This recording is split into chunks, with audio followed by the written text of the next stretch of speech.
Welcome back to Bilal Consultancy, your go-to destination for mastering data analysis techniques. Today, we're diving into a fundamental statistical tool, the histogram. What is a histogram? A frequency distribution shows how often each different value in a set of data occurs. A histogram is the most commonly used graph to show frequency distributions. It looks very much like a bar chart, but there are important differences between them.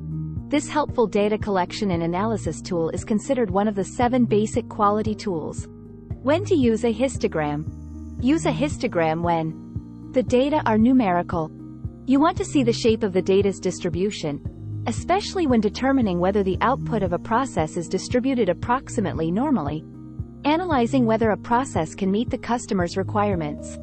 Analyzing what the output from a supplier's process looks like. Seeing whether a process change has occurred from one time period to another. Determining whether the outputs of 2 or more processes are different.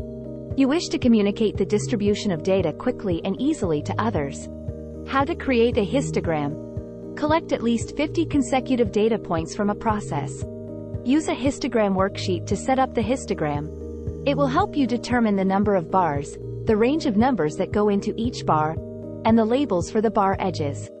After calculating W in step 2 of the worksheet, use your judgment to adjust it to a convenient number.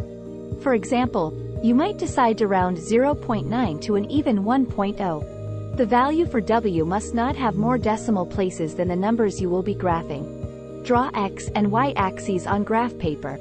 Mark and label the Y-axis for counting data values.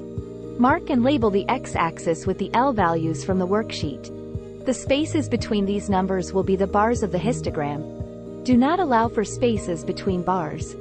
For each data point, mark off one count above the appropriate bar with an X or by shading that portion of the bar. Histogram analysis. Before drawing any conclusions from your histogram, be sure that the process was operating normally during the time period being studied. If any unusual events affected the process during the time period of the histogram, your analysis of the histogram shape likely cannot be generalized to all time periods. Analyze the meaning of your histogram's shape. Typical histogram shapes and what they mean are covered below.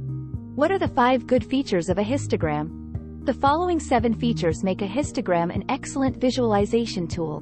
1. Easy to understand and interpret. You can understand a histogram in just seconds. It's really simple to read and interpret. 2. Quickly visualized. Because a histogram is simple to create, you can quickly generate it. That makes it easy to spot trends and anomalies. 3. Helps you detect trends. When you see a histogram, you usually want to know where the peaks and valleys are located. This helps you detect trends. 4.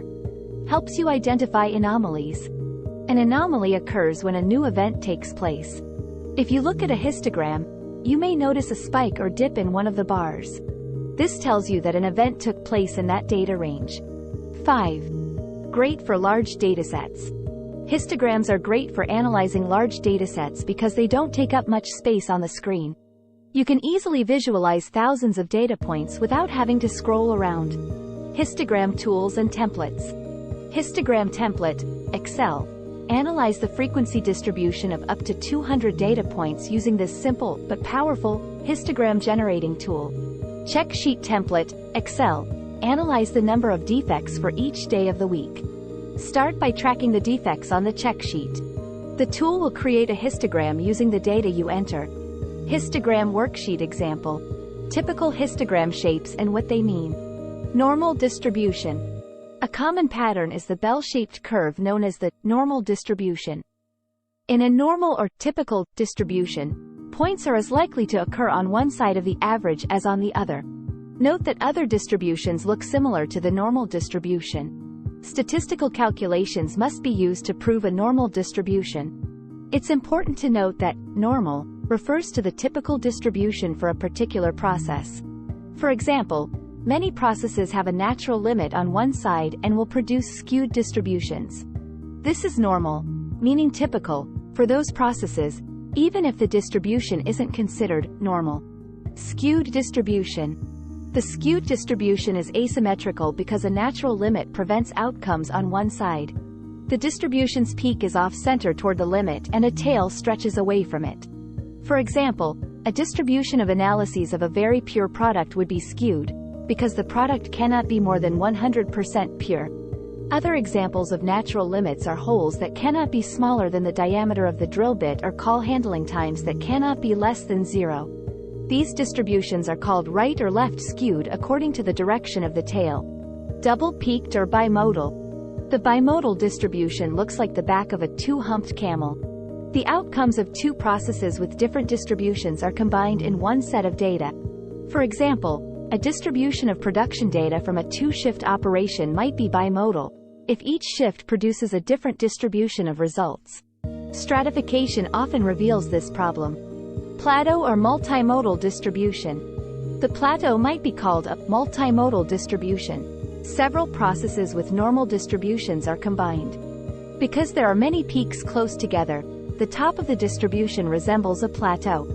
Edge-peak distribution. The edge-peak distribution looks like the normal distribution except that it has a large peak at one tail.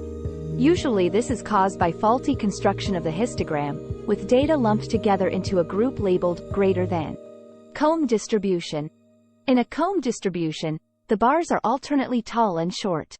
This distribution often results from rounded-off data and/or an incorrectly constructed histogram. For example, temperature data rounded off to the nearest 0.2 degree would show a comb shape if the bar width for the histogram were 0.1 degree. Truncated or heart-cut distribution. The truncated distribution looks like a normal distribution with the tails cut off. The supplier might be producing a normal distribution of material and then relying on inspection to separate what is within specification limits from what is out of spec. The resulting shipments to the customer from inside the specifications are the heart-cut. Dog food distribution. The dog food distribution is missing something. Results near the average. If a customer receives this kind of distribution, someone else is receiving a heart-cut and the customer is left with the dog food. The odds and ends left over after the master's meal. Even though what the customer receives is within specifications, the product falls into two clusters, one near the upper specification limit and one near the lower specification limit. This variation often causes problems in the customer's process. And that concludes today's Bilal consultancy session on histograms.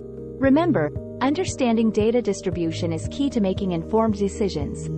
Don't forget to subscribe for more enlightening content on data analysis and hit that notification bell to stay updated.